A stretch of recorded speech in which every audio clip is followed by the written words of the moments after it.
station. I'm simply saying that life finds a way.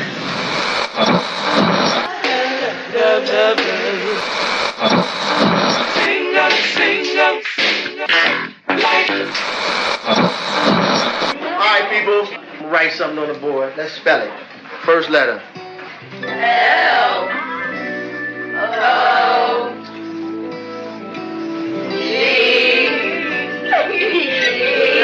What's that? What? It's time. It's time to have real, honest, open, difficult, and inspiring conversations. It's time for Love and Life on WURD, Progressive Black Talk Media.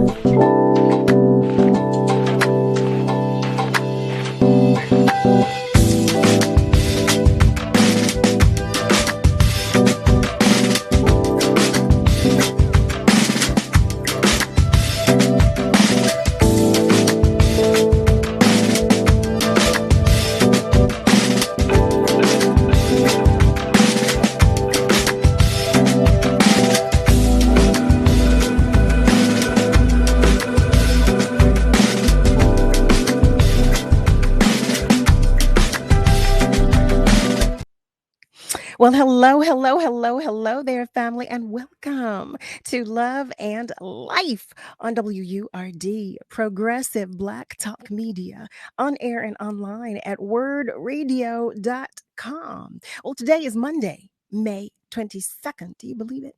I am your host, Carol Riddick, and I am joined by none other than the incomparable Miss Kayla J., who, as you know, always makes sure that things run smoothly for us. So thank you once again for joining us. You see, I'm already on 10. I don't know why. No, I do know why. I had no business having a cup of coffee. I think that means I'm going to be up all night because caffeine and we don't work well together. But in any event, how was your weekend? How was your day? How about that? Let's start with today. How was today for you? How was your weekend? Did you do anything fun? Anything special, anything that you want to share with us? Because I want to know it all. I want to know all about it.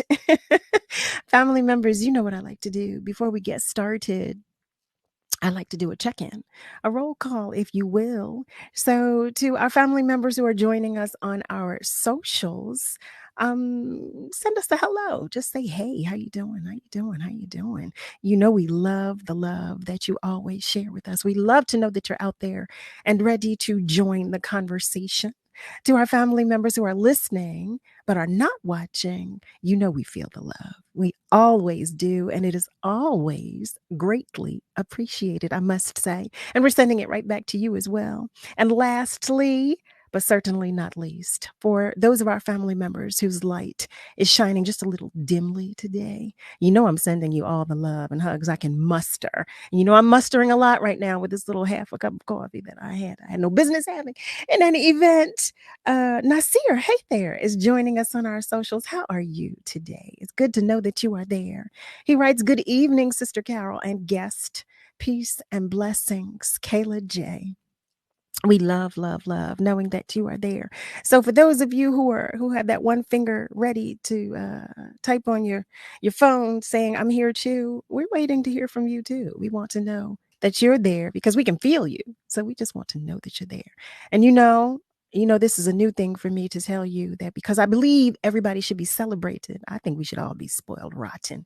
If today is your birthday, happy birthday to you. And if I missed it, I'm so sorry, but charge that to my head, please, and not to my heart, because I love you. Happy birthday to you too. How about that? So, okay, I know y'all don't want to hear this little bubbly self of mine, because Lord knows, heavens to Murgatroyd, the hour will go by so quickly, and we have a few guests tonight. So what I want to do is tell you about our first guest. Our first guest for this evening is the executive director and co-founder of the Black Brain Campaign Association. She is a licensed marriage and family therapist and is responsible for improving mental health, strengthening community and client relationships, as well as business development. Family, I invite you to meet none other than Miss Farida BOYER. Hello Hello. there. How are Hi, how are you? you? I'm good. Thanks for having me. I'm so happy to have you here. Let me first of all, let me apologize to you because I'm on 1000.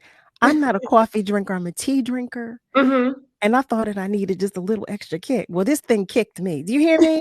Do you hear me? You hear me, right? You see me? I understand. Do you see me? You probably can't see me because I'm moving so quickly. I'm jumping from the ceiling to the floor. So I'm going to apologize to you for that. And No and worries. and also because I was running, I was in another room. Okay, we talk about that offline. But in any event, Okay. Thank you. Thank welcome you. to the show. Uh, so I'm so excited to hear about the Black Brain Campaign Association. I love the name, first of all, but So the Black Brain Campaign was started in 2016. Never really thought it would evolve into where we are today. okay. I used to post something on like a question on the weekends on Facebook called Weekend Discussion. Mhm. And I was talking about mental health. So one of the things I said was about mental health. One of the other clinicians that was my colleague, she and I decided from the question, it was like so many people answering their questions, and we're talking about mental health, and we decided that it was something that we should probably look into to do more things about. So her and I got together. Her name is Janae Johnson. She helped me find the Black Brain Campaign. She was the one who actually came up with the name. Janae is a millennial, so she had a lot more energy and all that than me. She was kind of like the face of it. I was kind of the behind the scenes at the time and trying to make things happen. But we started off small. It was just all right. So I used to be the president of our civic association, so I had to work with elected officials to get things done in our neighborhood. So what I did was I started partnering with the elected officials and just going in the communities talking about the importance of mental health. Okay. So if they had an event, we would show up and just talk about different things about the importance of seeking therapy and all of those things. So that was in 2016. And also, I had a private practice at the time. Well, I still have a private practice. So I was seeing most of my clients through my private practice. We continued the community conversations. Then one thing, like we went into one of the schools that I used to attend. One of the it was actually Wasaya High School, and provided free therapy for some of the students at Sayre. Oh wow. So we would raise funds just enough to kind of cover the cost of the things that we were doing. During this time, so I used to be a teacher. I was Okay. I have my bachelor's degree is in early childhood education. Okay. And when I started studying for my exam, I was talking about it with other clinicians, and we decided to put a group together. So in my educator's role, I kind of developed like a curriculum. Like, this is how we're going to do it. We're going to meet once a week. We're going to study every Sunday for 3 hours. We're going to teach each other the materials, because and I believe it's true. So it's a few tests that you have to take, or that you can take. You can become a licensed professional counselor, a licensed marriage and family therapist, or a licensed social worker. For those who do clinical work and become therapists. They said that the marriage and family test was the hardest test. It was the hardest test that I've ever taken. It's a 4-hour exam, and there's nothing that like you can kind of skate through. You have to know the material. So it's about 6 of us in the group. So far, 5 or 6 of us are licensed. 2 of us are approved. No, 3 of us are approved supervisors. One other person is in the process of becoming a supervisor. I was going to ask you about that, but go ahead. I want you to finish. Okay. So from there, so when it was time for me to take my test, I wasn't ready. And then we studied for a year. Wow. I wasn't ready. I didn't feel as confident as I should. So then I had to reschedule the test. So to reschedule the test was an additional $200 on top of the $300 and something that I already paid to take the test. Okay.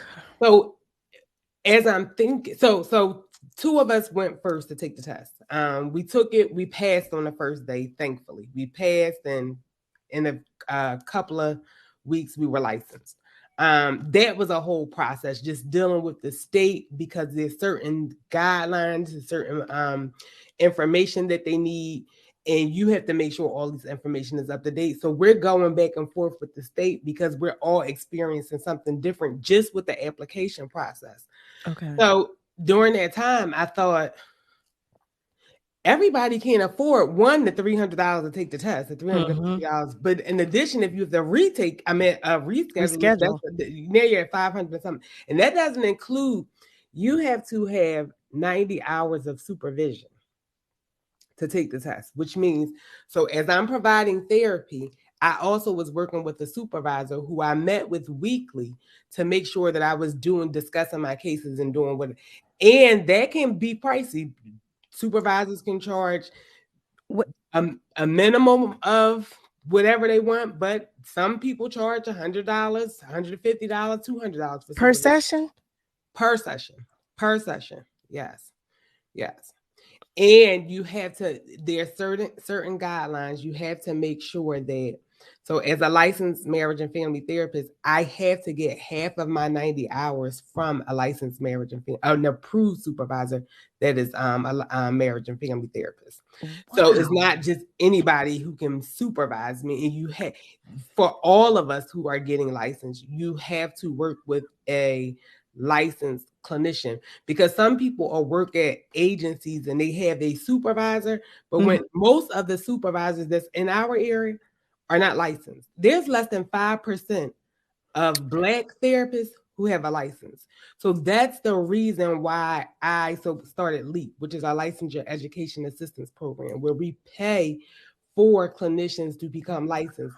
We provide them with supervision. We pay for their study material. We pay for their tests, because, like I said, it's less than 5% of us that have license. You can't be on a insurance panel without a license. So the only way to increase the number of people, so hypothetically, you have your insurance and you want to look for a therapist. It's a small number of Black therapists who have a license, and most of the time, Black people look for Black therapists when they look for therapy. So that was one of the reasons, and just the cost of it, just trying to find an easier way to help people get their license. So that's kind of how we started the Black Brain Campaign. I mean, our LEAP program. LEAP. Okay. And because we were paying for them to get their license, it's like, okay, how can we still give back to the community? So the 90 hours I talked about supervision is one part. Then you have to do 3,000 clinical hours, which means you have to do 1,500 of those hours have to be face-to-face hours, which means that I'm meeting with a client face-to-face. So you have to do 1,500 hours face-to-face. Okay. The other 1,500 can be paperwork and trainings and things like that. So we decided, okay, since we're paying for all this, we'll give back by offering free therapy to the community. So that's how we're able to offer. We initially started off offering 8 sessions, but our therapist that we were working with was like, by the time we get past the 8 sessions, it's over, and we just really started getting into the meat of it. So we can't offer, we only have enough time to do but so much, so we extended it to 12 sessions. Oh my God. Okay. Now, all of that information, right? I got a ton of questions, right? I'm ready. First of all, you know what? First of all, I jumped right in because I was so excited to know more about the Black Brain Campaign Association. Can you please tell our family members a little about you, from where you come? I didn't even let them meet you really well, So I'm from Philadelphia, born and raised. I grew up on 52nd Street to 60th Street. I initially started off at Islamic school. Then I went to public school, graduated from University City High School. I went to Temple, where I graduated with my bachelor's degree in early childhood education. Then I worked at different different nonprofit agencies. Okay. And in that capacity, I worked for Children's Hospital at their early Head Start program, and I did home visits. And during that time, it was not much. It was a need, like just going in people's home. You see how people are actually living, and sometimes you can't believe that people live the way they do. It's such a hardship. And in the capacity I was in, I was just like, it's not much that I could do in this space. So I said, you know what? I'm going to go back and get my master's degree, and I'm going to become a therapist. So then I can help people on a different level. So that's how I ended up becoming a therapist. God bless you. Oh my goodness, Lord. I mean, just listening to just a little bit of information that you just shared, which was a lot. Mm-hmm. You know, first of all, it's a lot of thought to process, but that's a lot of dedication. That's a lot of time. There's a lot that went into that. So I mean, kudos to you and your team. But when you say an approved supervisor, what exactly does that mean? So once you become licensed, so as a marriage and family therapist, you are approved. You get your license through the state, but it's connected to the American Association of Marriage and Family Therapists. Okay. You cannot be a supervisor unless you go through their supervision program. Like, you can't just call yourself a supervisor. As a marriage and family therapist, you have to go through their program, which is an additional coursework, additional money. So, and I didn't even mention that we also pay for licensed therapists to become approved supervisors. So our supervisors, they are actually supervised by us because we're approved supervisors, so that they can too become approved supervisors. So they get their clinical, because they supervise the clinicians that's providing the free therapy. So they get their hours, and we pay for them to become supervisors as well. And you made mention, during a part of your process of becoming licensed and certified, I believe you were saying that you had to, was it about 90 hours you had to have supervision, right? With an approved supervisor.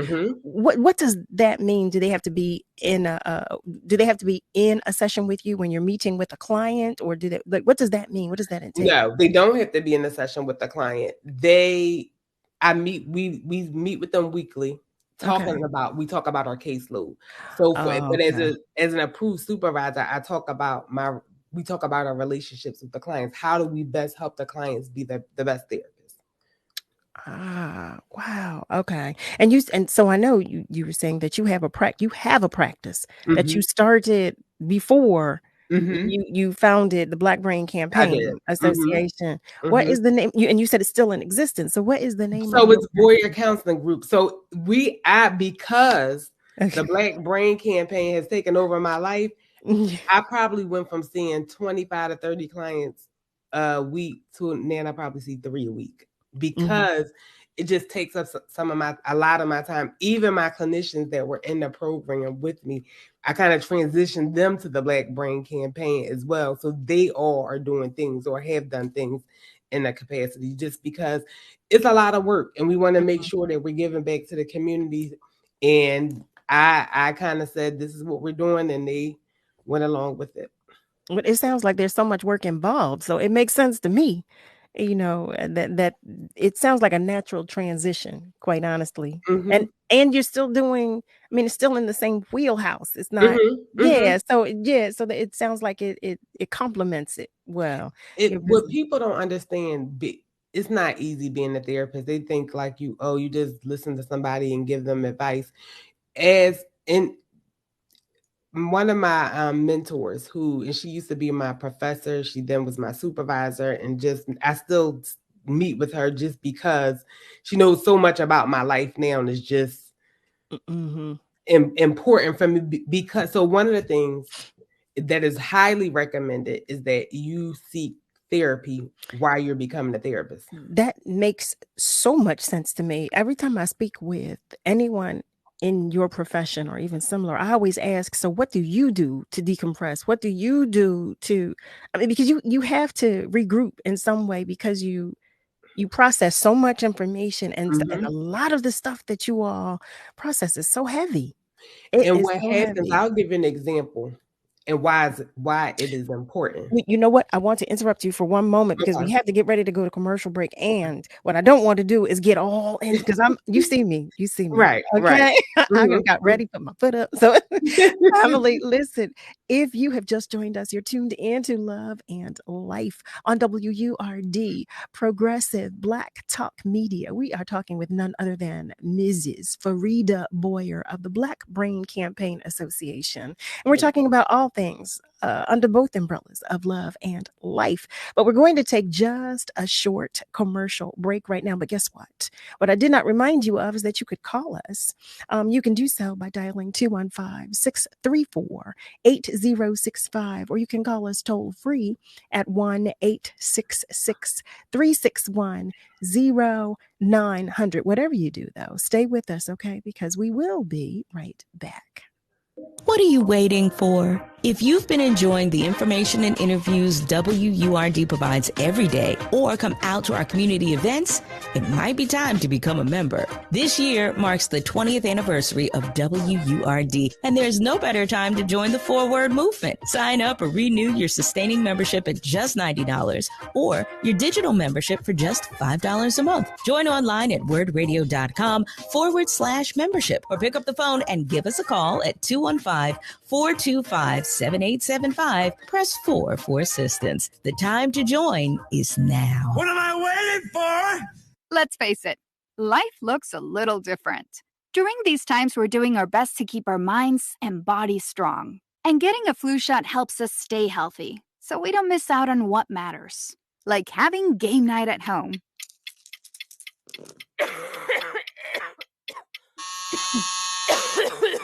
Yeah, can't do that while sick with the flu. Now imagine family movie night that your daughter can't live without. Well, that's ruined. And don't forget your uncle's socially distanced cookout.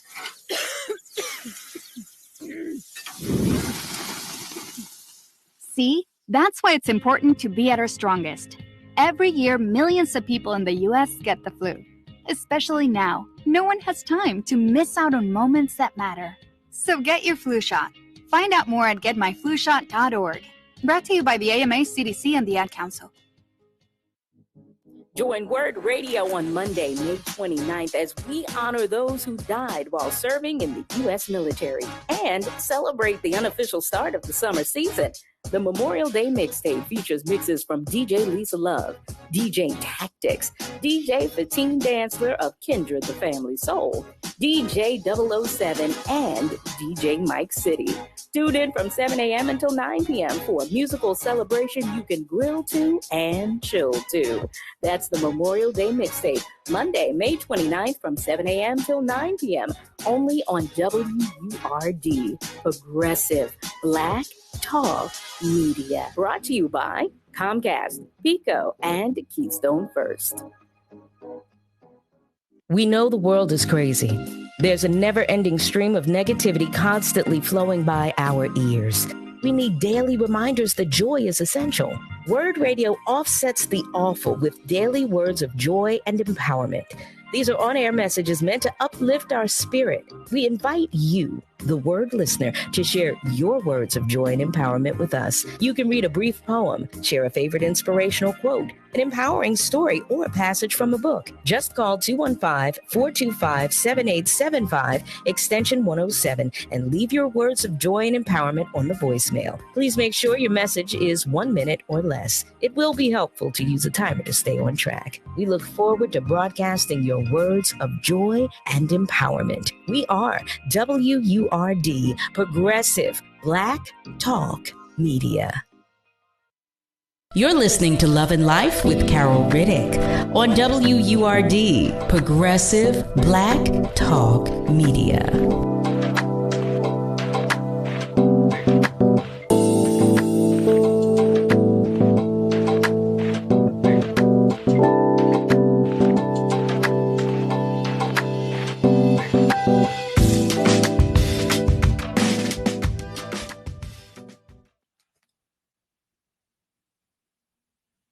Hey there, family. Welcome back. You are tuned in to Love and Life on WURD, Progressive Black Talk Media, on air and online at wordradio.com. That's WURDradio.com. We are talking with our guest, Mrs. Farida Boyer, and we're talking about everything under both umbrellas of love and life. We're talking about the Black Brain Campaign Association. Before the break, she was just about to share a scenario with us, and I so rudely interrupted so we could take just a short break. But now that we're back. So what I was going to share is that part of the process of becoming a therapist and doing your own work, we most marriage and family therapists engage in something called POTS, is person of the therapist, where you use your supervision, you do a lot of self-work, understanding who you are. One of the things that we do when we meet with clients, we do something called a genogram. And a genogram is looking at the history, your family history. We look at 3 generations. We actually we use lines and symbols to create this diagram of what your family looks like. And for most people, they only because we're trained in it, we know what it all means. But I share it with clients so they can kind of see, like, you look at patterns of behavior. If people were incarcerated, any abuse, any alcohol or drug addiction, because it helps you to understand how you got to the place where you came to be. Any traumas that have impacted your life, like looking at timelines and trying to understand, like, who am I and how did I get here? So for me and most of my colleagues who are marriage and family therapists, a lot of us do the work and we actually use that in our supervision with our supervisees. I'm learning so much, I tell you. I love these conversations because there's always something, no matter how much you talk about the same topic, when you talk to different people, there's always something to learn. So that thank you for sharing that with us.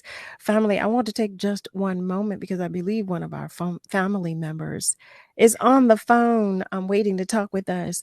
Ron, is that you? Are you there? Yes, I'm here. Hi, ladies. Welcome to the show.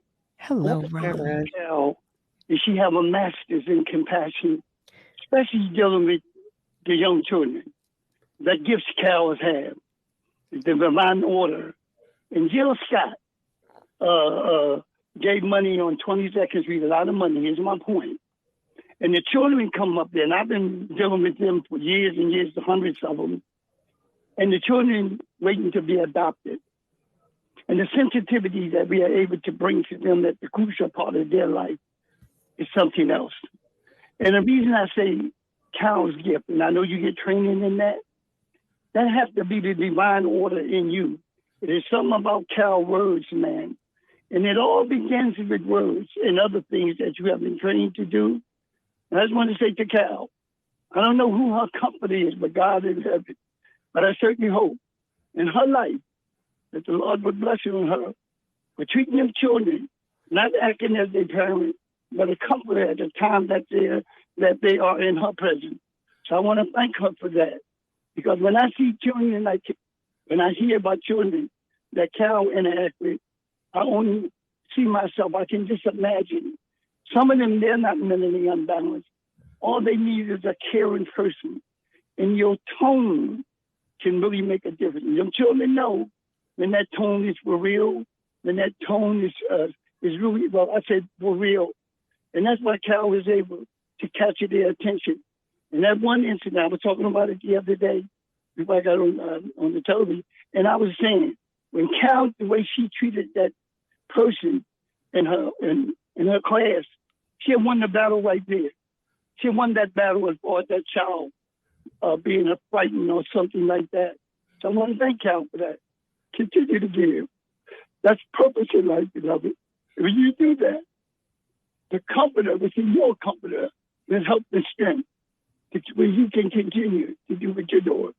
Thank all y'all, but thank you, Cal. Thank you. Thank you, Ron. Thank you. Thank you. Family, Ron, I want to thank you for always calling and sharing a positive message with us. Ron always shares positivity when he calls. And what he was talking about is because I too work with the babies. I work with with your babies, because I don't have any biological children, but I work with the babies, and they're my babies too. And I shared a story. Well, I shared a few stories about some experiences I've had with some babies who had triggers that I found out, through time, and we were working through them. And so to that is what he was referring. But it's always of interest to talk, or for me to talk with those of you who are in the medical profession, who are licensed and trained, and you said you went into some of the schools to talk with, to work with some of our babies. I'm definitely interested in knowing more about that, and knowing, is that an ongoing effort, or is that something that you all plan to do in the future? As you were saying this, I only spoke about the one school, but we were in Mastery Charter School working with doing some self-development work at one point with some of their girls. It has been a lot of work just doing the work that we do. I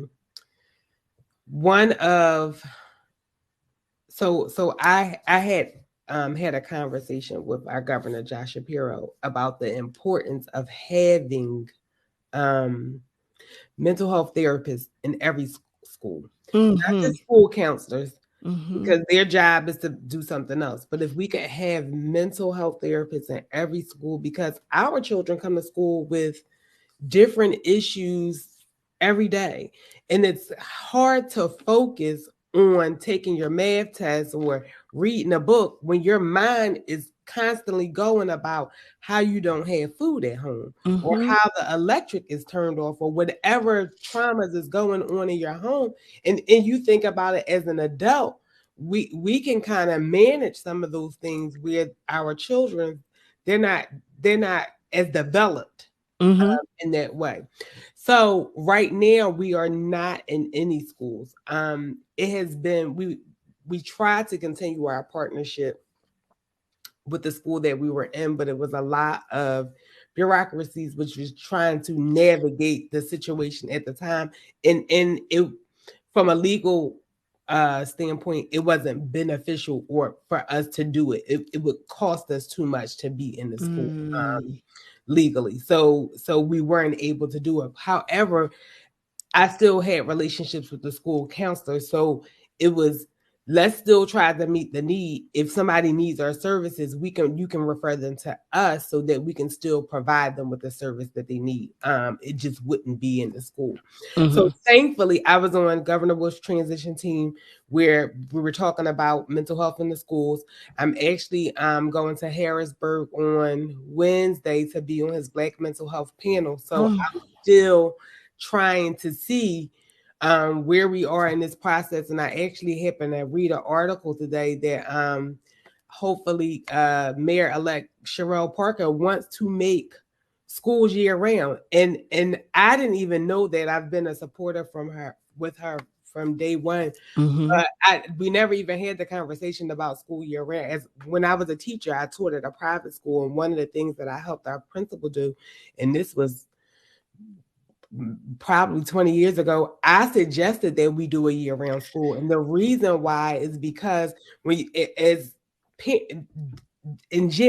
January and March, most parents are starting to look for summer camps. So if you have school year-round, and I'm not just saying in the summer, I think that you should still have breaks, like a spring break and a winter break. And I think that in the summertime, you just make it more things happen outside of the classroom where you can explore different things. Right. Philadelphia is an amazing city with so many things to do. And I think it'll provide a different opportunity for our children to learn things that they haven't learned before. I am in full agreement with you. I'm trying to tell you, I said, in my adult life, I just don't understand Now, why school does not take place year round? Like you said, there's so much, our babies could learn. But in addition, I mean, it goes further than that. You talked about some of the at-home environments. It would be helpful for both the parents and the children. Oh, If the absolutely. if the children were in school, like you were saying, like listen, I have stories, as I'm sure you do, because you were an educator too. Some of our babies don't eat unless they come to school, or they don't eat regularly, or they don't eat well unless they, and coming to school sometimes is the only release or outlet or therapy that It's they a safe receive. haven. It can be. Yes. And so I've always, it goes far beyond just, STEM education. It goes far beyond, the reach goes far beyond that. So I am all for that. Listen, if I got to get my little picket sign or whatever I need to do, listen. Okay, I got markers. And cardboard. I will be out there with y'all. Right. But I think it's definitely something that we need to move toward. We need to make happen. Not even move toward. It's just definitely something we need to make happen. And especially because so much, and here's the other thing about it for me, because we live in a different world right now. It's a different world, and our babies are exposed to so much. And they don't, especially when they're young, when they're babies, they don't know how to process what's going on. Exactly. And that's why I'm such a big advocate for therapists in schools, is because why can't we meet them where they are? If they're in school 6 or 7 hours a day and they're having a hard day, why can't they, okay, I'm going to take 30 minutes or 45 minutes to go talk to a person, a process in the moment what's going on for me right now. I also recommend to organizations, a lot of times, I believe you should allow your employee to use an hour of their work week to meet with their therapist. Because things have changed significantly after COVID. I was never an advocate of telehealth. I just did not like it. I liked the fact that my clients could come to my office. It was a nice, cozy environment, and they could just relax and just be in a safe space and talk about what they're experiencing. However, because COVID, like, we had to quickly transition to telehealth, so it became the norm. So even if we can just set an hour to say, you know what, you can go ahead and meet with your therapist once a week, I can almost guarantee you that you will see a different employee in that process, because they're able to process what's going on for them. Why do we have to wait until we get off of work or to meet with the therapist? Also, taking a mental health day at least once a month. Like, here, I'm going to use my mental health day to do whatever it is that I want, even if it's nothing. I just want to lay in the bed and twiddle my thumbs all day. And that's something, okay? That's what I say. Look, I need to go sit and stare at a wall. That's what I tell my family and my friends. That I say, well, you know what we listen. I needed to stare at a wall. So that's what I tell them I'm doing when I'm taking my time, the time for me. And I had to get to that point, though. I was so used to being the hamster on the wheel. Right. When I tell you, I mean, the pandemic actually made me stop and realize just how much I was the hamster on the wheel. But now I have absolutely no issue telling anyone I need to go sit and stare at a wall. So I'm going to get back to you, when my time is done. Like, It no, sure is. I could not say no, Farida. I could not. I just, it would vex my spirit to tell someone no, but I was the one losing out for that. Exactly. I was exhausted. Yeah, we but put so much on our plates and try to do everything. And it's just like, you know what? I'm not going to be able to do that. Yes. And you know what? So I'm all over the place because there's so much to talk with you about, and we only have 1 hour and the time is ticking. But again, we're going to take a short commercial break in a moment, but I'm going to ask you this question and then give you a moment to think about it while we're on break before we come back. One of our family members, she called in a short while ago, and she was talking about the dynamic between couples where the woman makes more than the woman makes more income than the male. So I'm curious to know if you've had couples, if you've seen couples in your practice where that was an issue, and how they worked through that. We're going to take some time to think about it, though. Okay. I mean, I know you don't have to think about it, but we are going to think about that. All right. Family, if you have just joined us, you are tuned in to Love and Life on WURD, Progressive Black Talk Media, on air and online at wordradio.com. That is WURDradio.com. Y'all hear me? I'm on 1000 tonight. I know y'all are saying this is an extra, Carol. It sure is. Listen, I'm not a caffeine girl. I'm so mad at myself for having that little cup of coffee. I will never do that again in any event. Join the conversation. You know, we always invite you to do so. You can send us a message on our socials, or you can call us at 215-634-8065, or you can call us toll free at 1-866-361-0900. But like I said, we're going to take a short break, but we'll be right back. In Philadelphia, everyone is reading the One Book, One Philadelphia featured selection, Interior Chinatown by Charles Yu, a touching, funny book about how cultural representation, family histories, and class shape us. Youth companion books include American-Born Chinese by Jean Lumen Yang and Drawn Together by Min Lei and Dan Santat. One Book features 9 weeks of programming through June 22nd, sponsored by Pico. Visit freelibrary.org/onebook for the full calendar of events. Pollution from trucks is a public health crisis. Diesel-burning trucks belch dangerous levels of pollution, and communities living near ports and along freight corridors breathe especially high levels of this dirty air. But this crisis has a solution. My name is Sasan Sadat, and I work for Earth Justice. I'm working to clean up our air quality, particularly for communities that bear the burden of diesel pollution. For the sake of our lungs, our health, and our climate, the future of trucking in this country has got to be zero emissions. Until then, I will never rest. Earth Justice is a national legal nonprofit defending the environment and people's health. Earth Justice is fighting to save lives, protect our climate, and strengthen our economy through the shift to zero emissions. If clean air matters to you, visit us at earthjustice.org. Earth Justice, because the earth needs a good lawyer. Need a minute? Take a breath and breathe in positivity. Here are words of joy and empowerment from Word Radio. Vision without action is merely a dream. Action without vision just passes time. But vision with action can change the world. These are the words of Joel Arthur Barker, and my prayer and hope for Philadelphia, a city I was born in, educated, lived, and work in, will collectively come together to help its citizens by bringing economic prosperity to those in need, create safe and affordable housing for the disenfranchised, and create safe and organic spaces for adults and children to grow. I am Kimberly Lloyd. This joy and empowerment vignette was brought to you by Comcast.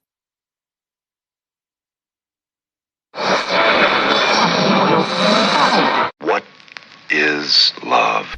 You're listening to Love and Life on WURD, Progressive Black Talk Media. I think I know what love is.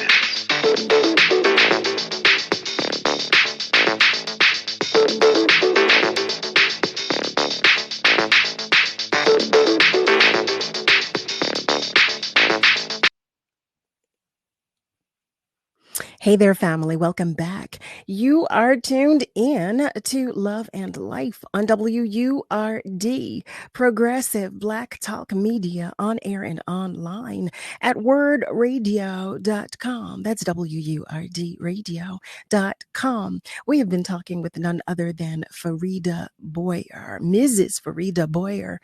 And we've been talking about all things under love and life, under both the umbrellas of love and life. She's been sharing with us so many things that, quite honestly, I could talk about forever. But we've been talking mostly about the Black Brain Campaign Association that she founded, that she co-founded. And before the break, I asked her a question because she is also a family therapist. And I said, when Lola asked this question one day, I said, well, we're going to, you know what? We're going to talk about this. We are going to talk about this. Before we get to your response to our question, I believe one of our family members is on the lines.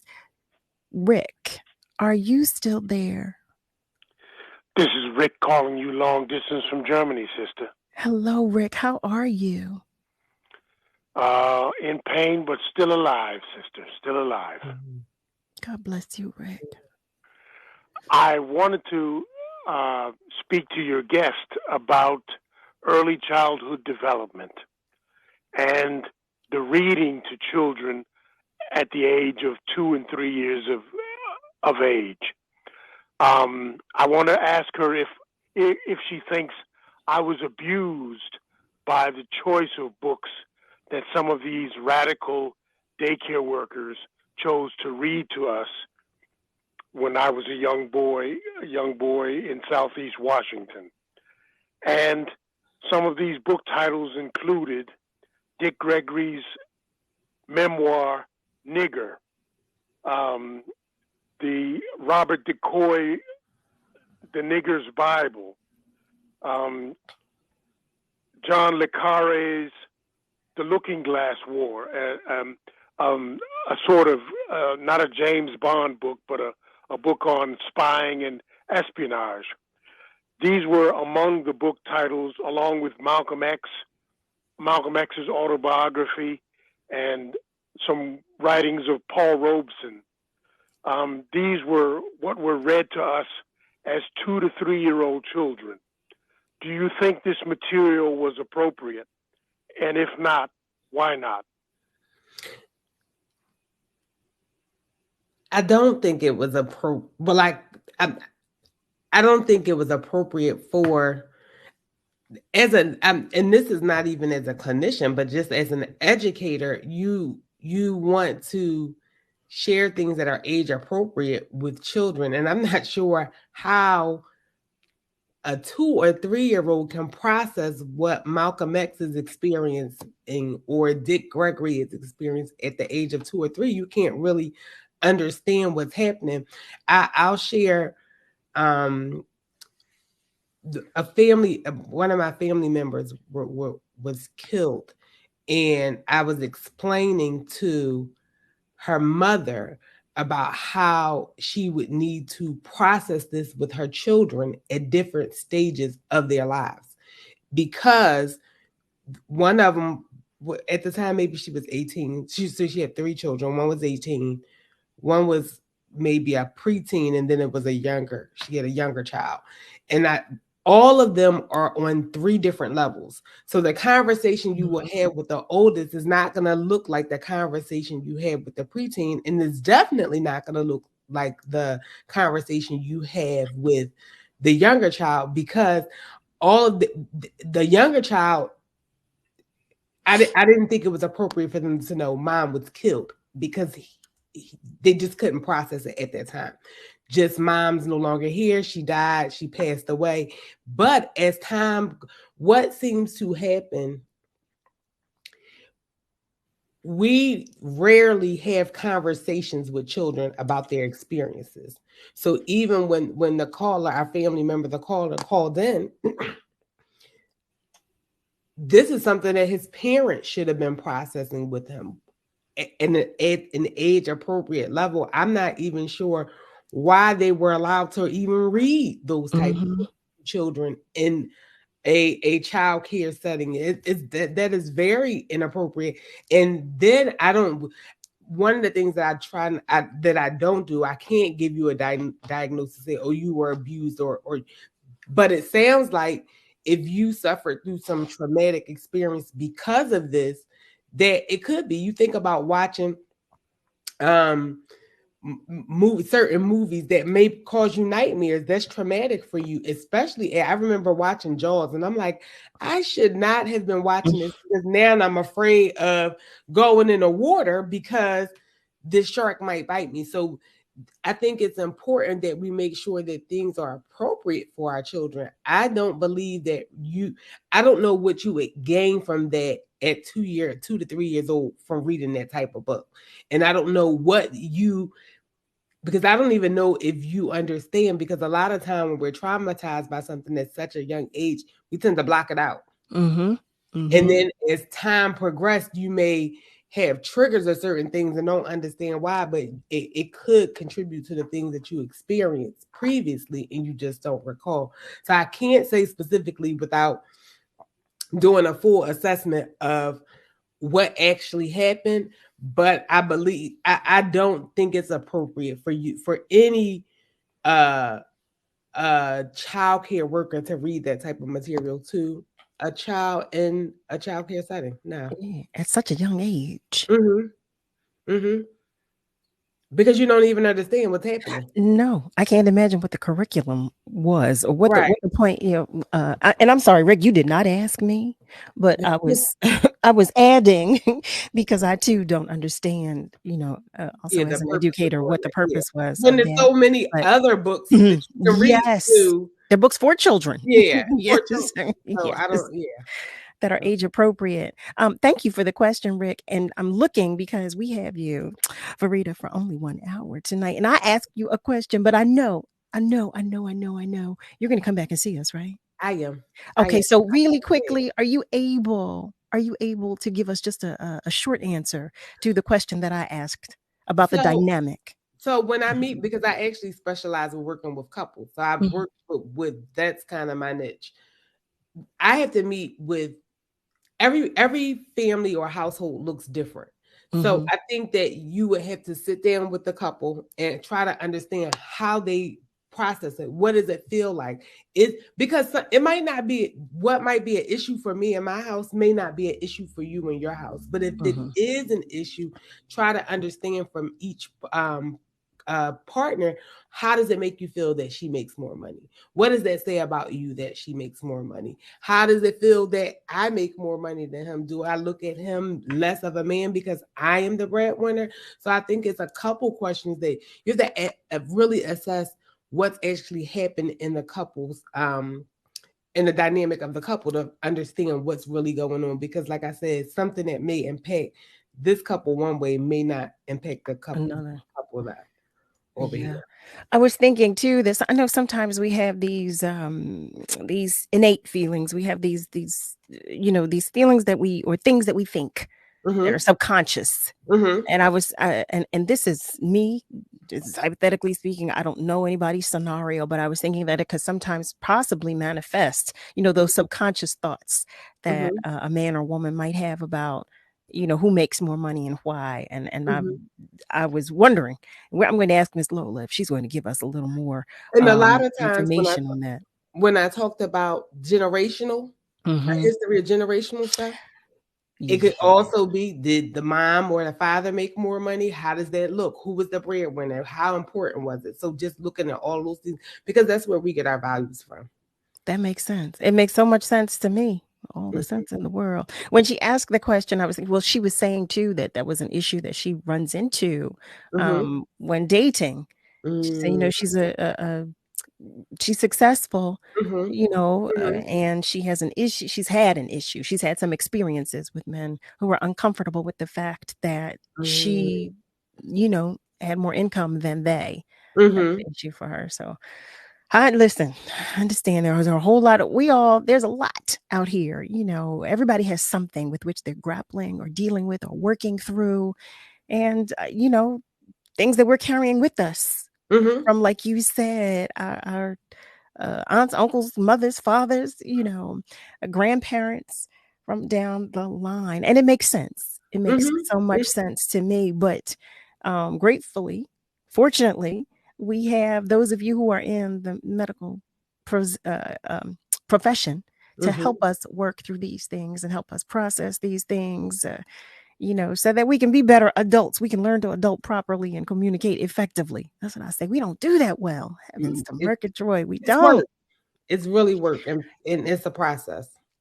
It is. It really is. But what's wrong with us? Why are we so slow to the movement? Like, why can't we? We're a work in progress.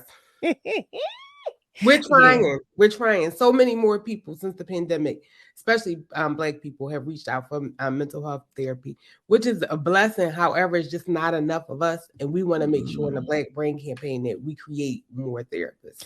Well, thankfully you all are, because I know I would want to see a Black man or woman therapist if if I decided to go that route, and I strongly suggest that we do, because we can relate. We can relate to one another.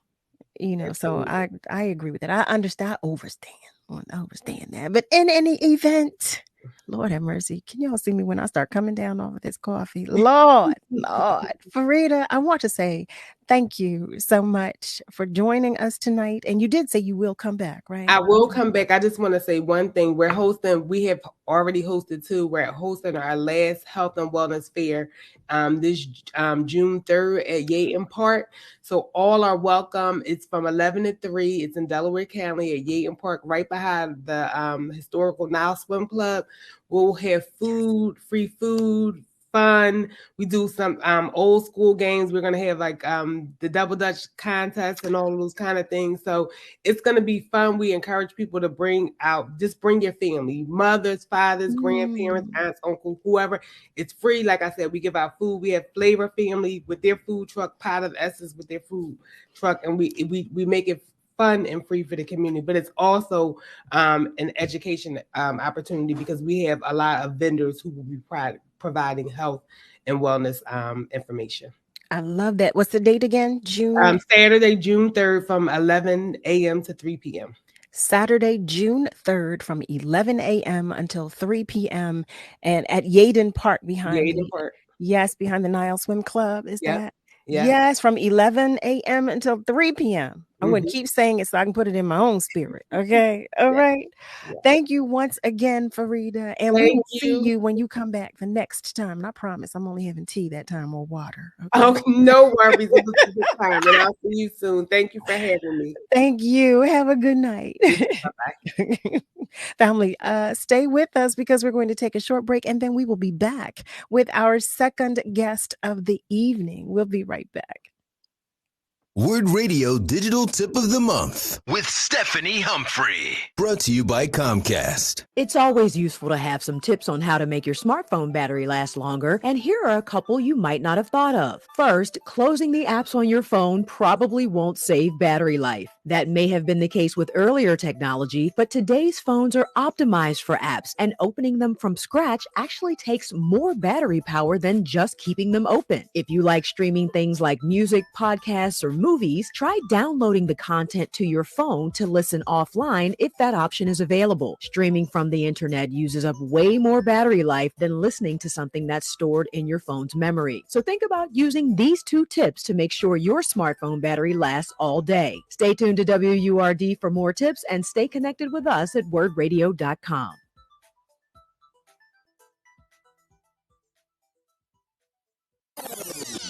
How was your drive to school? Let me tell you, I had to get my iced coffee first. I just can't seem to put it down. My favorite rapper just announced a tour. My phone was buzzing like crazy. I'm so excited. I had to text all my friends right then to talk about it. Then someone started calling me, and let's try that again. I turned my phone off right away. I never drive distracted. Visit StopTextStopWrecks.org. A message brought to you by the National Highway Traffic Safety Administration, Project Yellow Light, and the Ad Council. Founders Day is just around the corner, and it's time to nominate a person or a group for the 3rd Annual Community Impact Award. Nominees should be a person or a group in business, health and wellness, creative and performing arts, and community engagement who works tirelessly to strengthen and uplift our community. You can also nominate a word host or staff member. The deadline for nominations is June 9th.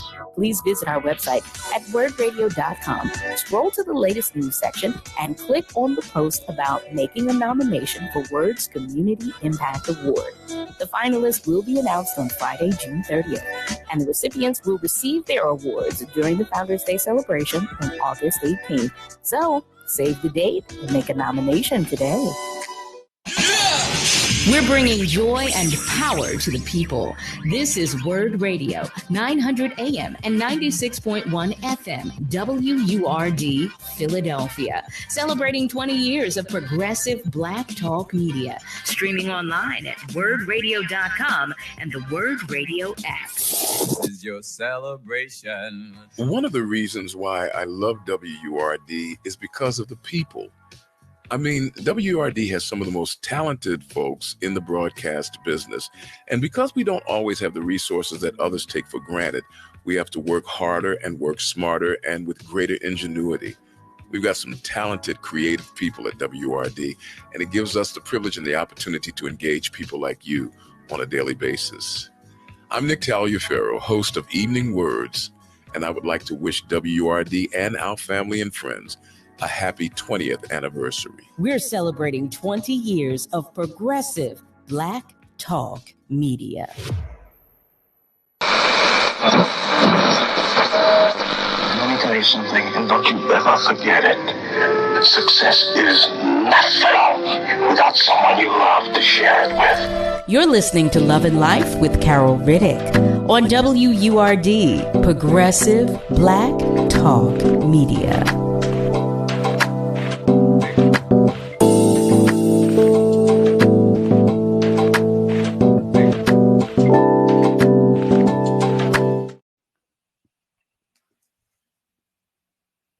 Family, welcome back. Welcome to the top of the second hour of Love and Life on WURD, Progressive Black Talk Media, on air and online at wordradio.com.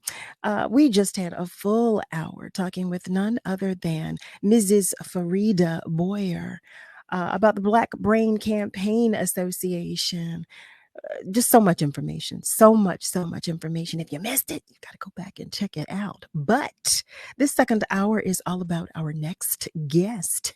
Our next guest is a New York Times best-selling author, winner of the 2001 NAACP Image Award for Outstanding Literary Work, Fiction, and is the 2006 Phyllis Wheatley Literary Award for Body of Work in Urban Fiction winner. He has published more than 20 books on African American people and culture, including 5 New York Times best-selling novels. He is a popular national speaker and is a strong advocate of urban literacy. And guess what, y'all? He was born and raised in Philadelphia, but now he currently resides in Charlotte, North Carolina. But he's here. He's joining us to talk about life. Family, I invite you to meet none other than Mr. OMAR TYREE. How are you, family? How are you? I'm doing good. Thank you. Thank you for joining us. Thank you. Yeah. So I just explained to our family members, I said, okay, born and raised in Philadelphia. What made you take the move out of Philadelphia? Well, I'm from the city, but I don't have to live there. In fact, I might be back home this week. One of my cousins passed away, so I might be up there for a funeral. But you just because you're from a city don't mean you have to live there. And you got a whole lot of Northerners moving back south to grab property, because you get a lot more bang for your buck down here. And Charlotte was a beautiful city. It has just gotten their brand new sports teams. We moved down here right after they got the football team, and they already had basketball. Now they got baseball and hockey. And it's a beautiful city, but I can always come home to Philly when I need to. I know that's right. I know I've been in Charlotte a lot lately. I see there is so much construction. Y'all are building everywhere in Charlotte. Yeah, definitely. It's a different Charlotte. I think it's about 950,000, and they're going to break 1 million in the next year or two. And it's city number 15. So it's bigger than a lot of cities that are more popular. Charlotte is actually bigger than a lot of cities out there. Number 15. Philly's number 6. Yeah. I didn't realize Charlotte was number 15, but it makes sense to me. Like I said, I've been there a lot, in the past few months. And I've seen the changes. I mean, it's good though. It's beautiful. It's such a beautiful city, and it still feels cleanest city I've ever been in, man. It is clean. It is clean. I was like, kind of nice. It is clean in Charlotte, but I love. I do love the fact that it still feels like I'm down the south. It doesn't, they haven't built so much that the feeling has changed, because I I always love the feeling of Charlotte. So it doesn't feel to me, you know what I mean? You know what I mean? When there's so much building going on, the city takes on a different feel, and it just feels more industrial, or less comfortable, less enveloping. It doesn't. It still has that Yeah. same Charlotte feel to it. And so I love that. Yeah. So let me tell you, family, I sent a last minute ask to Omar, asking him to come and join us and talk with us about life, talk with us about, his journey thus far, talk with us about where he's headed and what he sees in the future. And he gladly obliged. So I am eternally grateful that you're here. Cool. First of all, that you just came to talk with us, because that's all it is right here. That's what we do. Yeah, So I haven't had a whole lot of media opportunities lately. The social media is now, they're the stars now. You know what I mean? So if you're I not on social know. media every day, if you don't have your own podcast, you get forgotten about. So I think this may be my first interview this year. Well, well, thank you. Yes. Yay. Let me get my sound effects together. Yeah. But yeah, I'm happy that that you're here, because number one, we're happy to celebrate you. We're happy to talk Thank with you about everything that you have done and everything that you're doing. Your imprint is strong. Your imprint is so strong. And from a fellow Philadelphian, I'm proud for you and proud to know. So proud to be associated, I should say. Because it's a Yeah. wonderful. So I want to talk about just being a New York Times bestseller. When I say that, there's just so much weight when I say that. What does that feel like? Now I know this sounds like a crazy question. What does that just feel like? A New York Times best-selling author. Well, when you read my whole bio, you said the NAACP Image Award in 2001. We are now in year 2023. So that was 22 years ago. So, back then it meant something. But I haven't, been a New York Times bestseller, I think, since like 2009. So it's been a while. And in that last dozen years, I've been trying to get into the film world, which has been very hard. Of course, y'all Philadelphian brothers, Kevin Hart and Will Smith are doing great in that department. But it's very hard to get, high idea Black books to be developed into films, because when we started talking, Well, I think we're having some technical difficulties. Yeah, we're having just a slight technical difficulty. I'm not sure if you can hear me, but you froze for just a moment. We're talking with Omar Tyree. There you are. You can hear me well now? Because you're still a little frozen, because we haven't gotten our visual of you. Wait, give me one moment, because we don't have our visual of you yet. You're still clipping. So family, if you have just joined us, you're tuned in to Love and Life on WURD, Progressive Black Talk Media, on air and online at wordradio.com. That's WURDradio.com. We're talking with Omar Tyree. He is a best-selling author. And we're talking with him about his journey. We're talking with him about his journey thus far and where his journey is going. So Omar, before you continue, because I want to hear the remainder of what you were about to say. Before you continue though, I don't want you to feel like your accomplishments have been discounted or diminished in any way. I know you said that was 2009. I have never been a New York Times bestselling author. So that's why I was asking, because that is definitely that's a wonderful accomplishment. It's an amazing accomplishment. Well, I believe it to be an amazing accomplishment because of your work. I was starting there. I wanted to talk about where you're headed, but I was starting there because I wanted to recognize and celebrate you for the accomplishments that some of our family members, may not know or may not be aware of. I think that's amazing, quite honestly, and to have been an NAACP Image Award recipient.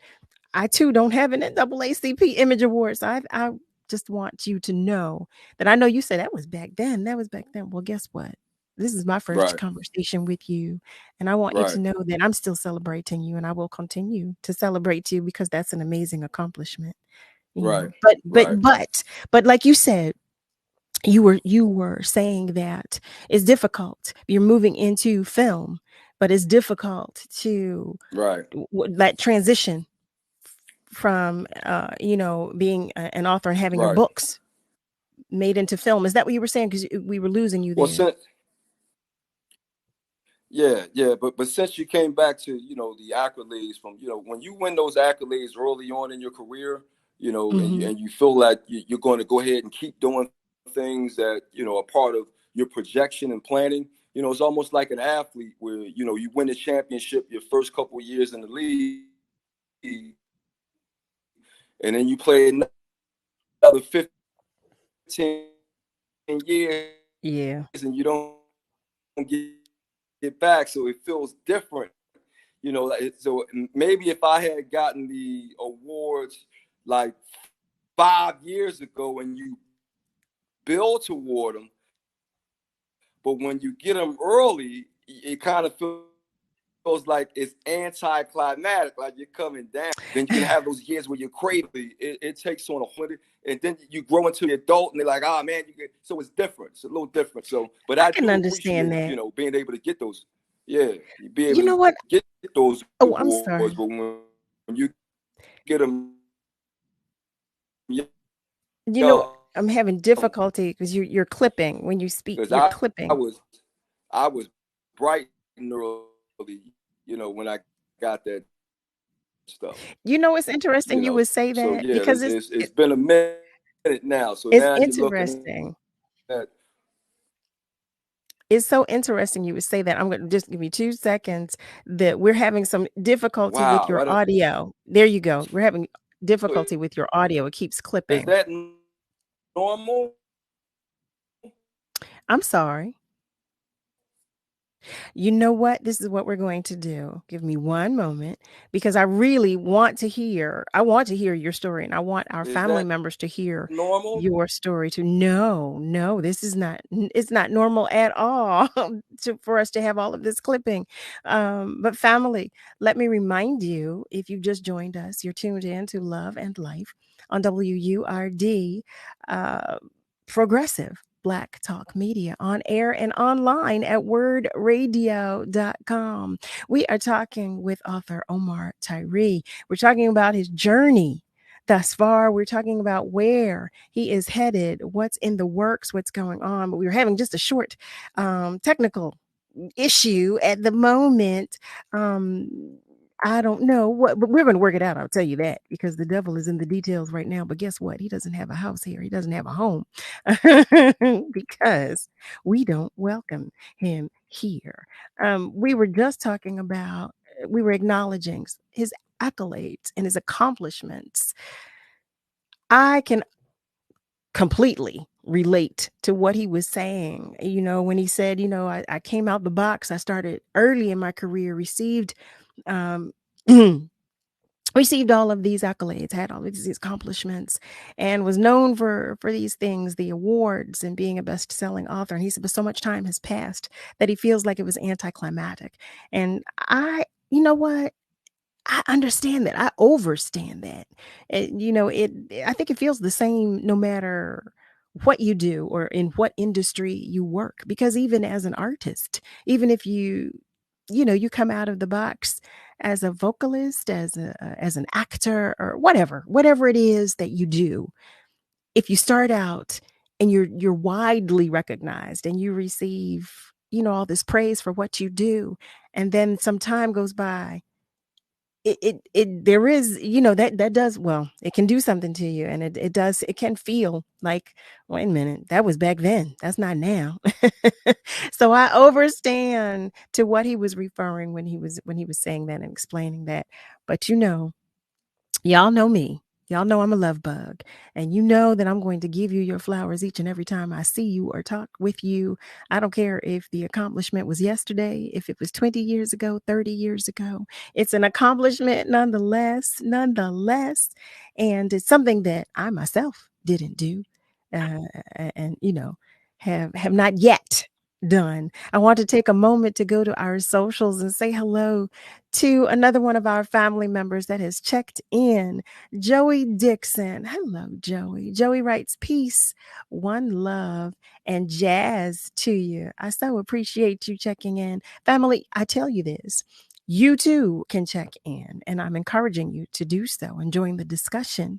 You can reach out to us on Facebook if you like, or you can call us at 215-634-8065, or you can call us toll free at 1-866-361-0900.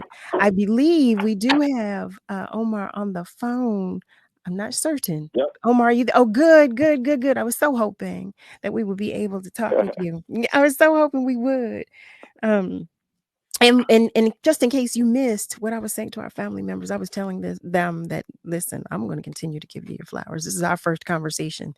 And I'm saying to you, something that I want you to hear from me and know from me. And I want to show you love, because I think that I think your accomplishments, like I said, are amazing. There are things that I've not done, things that I probably won't do in this lifetime. But at the same time, I overstand and can identify with what you were saying about having done those things, early on in your career. And then there's some time that goes by and you say, all right, well, look, that was back then. I get that. I get that too. I definitely get that too.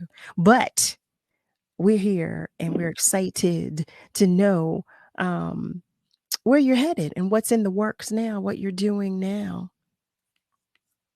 Right. So am I clear on? You hear me nice and good now? We sure do. We hear you nice and clearly. Yeah, because I mean, when you talk about the award thing, it almost makes it sound like I'm, unappreciative. I'm appreciative of it, but when you have an ongoing career, it's just different because you're still alive and you're still trying to do things. And with the new things, if you're not able to do the new things, then it's kind of like sour grapes, where it's like they keep talking about 20 years because you're still trying to do new things. So, like, had I gotten those awards at age 50, and you know that you're in the twilight going to 60, 70, when you get them in your 30s, and then you get in the 40s and 50s, it just feels different. I can't really explain it, but, that's why I wanted to say with the athletes, because they come out early as young guys, and it's just bright fun, when you're young like that. But then when you get older, like Aaron Rodgers' age, with the New York Jets, he's 39 now. It's a little different feeling when you're older like that versus when you're early. That's true. I mean? So I just want people to understand it's not like I got sour grapes. I love the fact that I got those awards, but over the time, you start looking at the new things you want to do, and you hope to have success in those things as well. So those are the things that we're talking about now with film and telling your stories in the visual audio world that people are really into now with television and film and podcasts and all those kind of things. It's a different world, isn't it? Yeah. Well, wait. I want to be clear though, because I don't want you to have any misconceptions. We may have lost you when I was saying to our family members, I can identify with what you were saying. Right. I don't want you to think that I feel like you have any sour grapes. No, I can identify with that. I was saying to our family members that no matter what you do, whatever the profession, when you have success early on, and I was repeating, quite honestly, what you were saying, just in a different way, but saying that, when you have success early on, and then, you're further along in your career and you're saying, okay, well, I mean, I did do that. I appreciate it. But, now I'm trying to do some different things. And it's a different world. It's a different world. And too, that's why we have you on to talk about it, because I don't know what it takes to be an author. I don't know what it takes, to have won an award, an NAACP Image Award. I don't know what it takes to do those things. So that's, and there's a lot to be said about that. You know what I mean? Everybody's out here. Everybody's to be honest with you now that I'm older, when you're younger, you swear you got the formula for that kind of stuff. But now that I'm older, I'm like, it was just lucky. I was there at the right time, the right age, and wrote the right stuff. But it wasn't like I planned it. Like, I'm going to do this. You come out of college, you have an idea, you write the idea. Nobody else had the idea. A lot of people love it. This is brand new. A lot of people follow it. Then you end up instilling or inspiring hundreds of thousands of new kids to read. And then you start writing more books for them. So it happened that way. But at the time, it wasn't like I had a formula for what was going to happen. You're just in the middle of it doing it. You know what I mean? But when you need a formula, it's a lot harder to go by a formula because it may not work for every individual person. So you can't really follow somebody else's formula. It just happens for them that way. You know what I mean? So it's difficult to explain it like that. But yeah, it's one like I knew exactly what I was doing. I was just working hard and having fun because I knew I was a good storyteller and I had some stories to tell that hadn't been told yet. That makes all the sense in the world to me. And I mean, and you're right about it though. There isn't a formula for any of this. That's why it's called life. You know what I mean? And that's what I was saying too, because the same thing can be said about my industry. You could talk about you could talk to the right person, get on the radio show and say the right things, and it just be you just winging it. You know, exactly. Say, how did you know what to say? And you're like, I didn't know what I was talking about. I was just having a good time, and people like it. Right. Right. No, and that's how it works though. You know, it's interesting when talking with people or talking with anyone about the industry in which I work, the entertainment industry. You know, a lot of times people say, you know, well, you used to do this and you used to do that, or you didn't get your break and blah blah. It's like, well, no, and you do all that stuff and it don't work for you, but it works for them, you know. But again, when you first have success, it's like it's crazy because you want to explain to everyone. And I was that way with writing.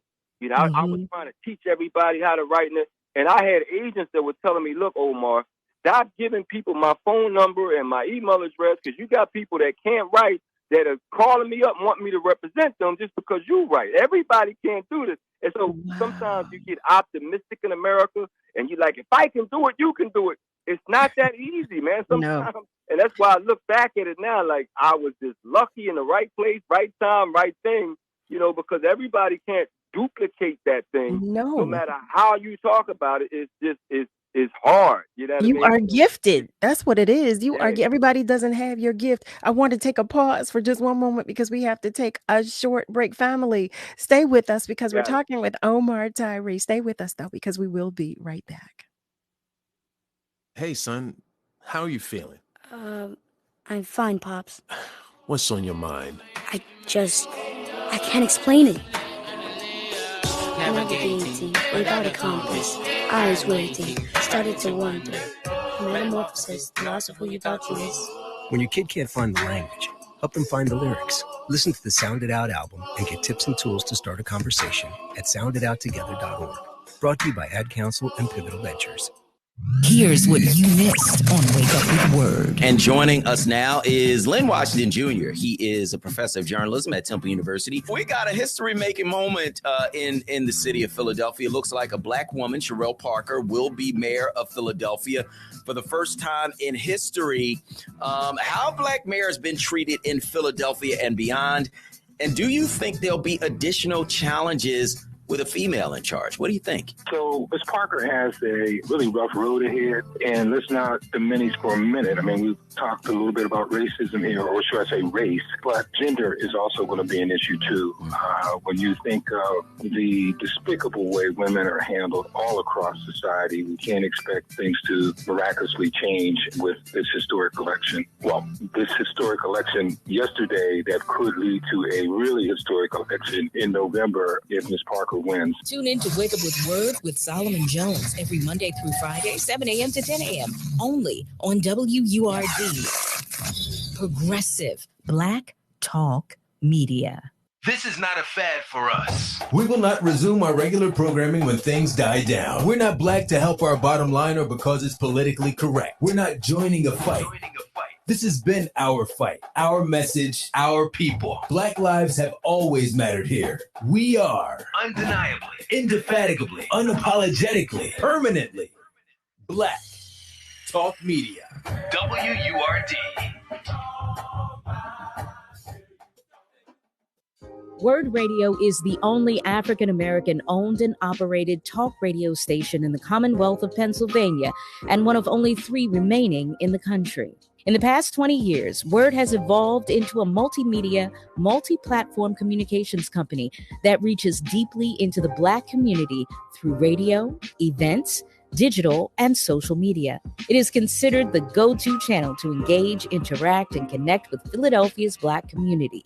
Our brand is built on the personal legacy of our founder, Walter P. Lomax Jr., MD. Dr. Lomax was a brilliant physician who established medical centers in underserved neighborhoods throughout Philadelphia to provide high-quality healthcare to Black and Brown communities for over 30 years. One of his most ambitious acquisitions was when he purchased WURD Radio. He understood the power of ownership and the power of independent media.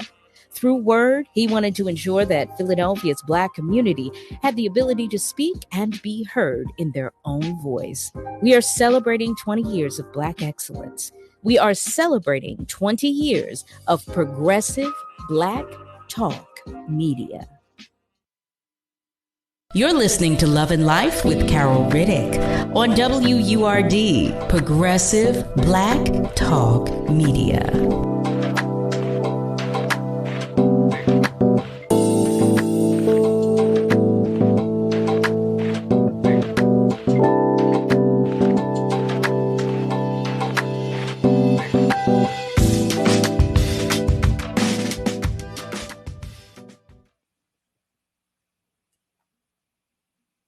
Hey there, family. Welcome back. You are tuned in to Love and Life on WURD, Progressive Black Talk Media, on air and online at wordradio.com. That's WURDradio.com. We are talking with none other than author OMAR TYREE.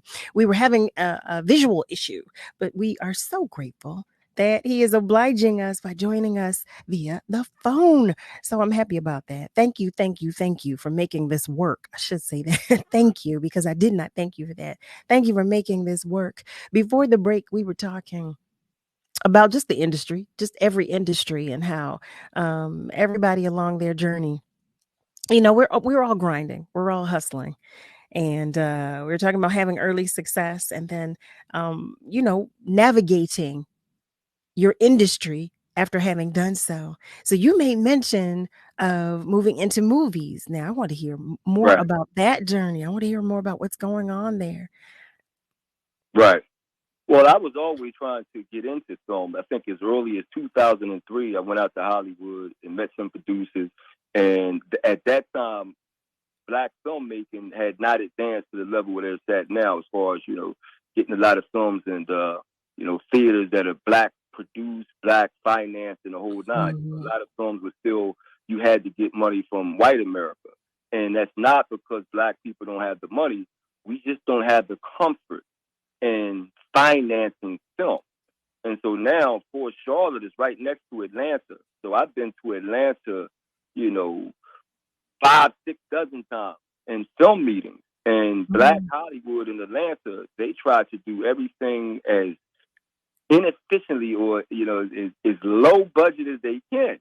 And this is what happens when you're writing something, and you might write about diamonds and pearls and helicopters and trips around the world because you're trying to write the best book you can write.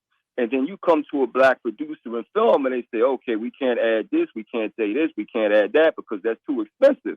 And then you're sitting there thinking like, wow, I wasn't thinking about how expensive the story would be. I was thinking about how great of a story you could write. And so that has been a problem. And so to make it perfectly clear for an audience that's listening, those Black Panther movies that we both, you know, saw from Marvel Comics, Black people would have never, ever, ever made any movie that cost $150 million. It's not, Oprah would not have made that movie.